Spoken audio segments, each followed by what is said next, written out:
350 grams of puff pastry. Use a fork to make small holes all over the pastry. Spread Nutella on half of the pastry. 50 grams of chocolate chips.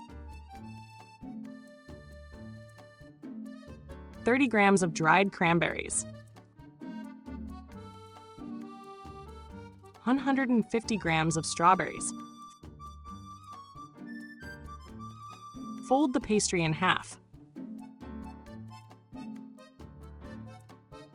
Press around the edges with your fingers to seal the pastry. Now press the edges with a fork to decorate. Chocolate shavings for decoration. Bake at 180 degrees Celsius or 355 degrees Fahrenheit until golden brown. Perfect!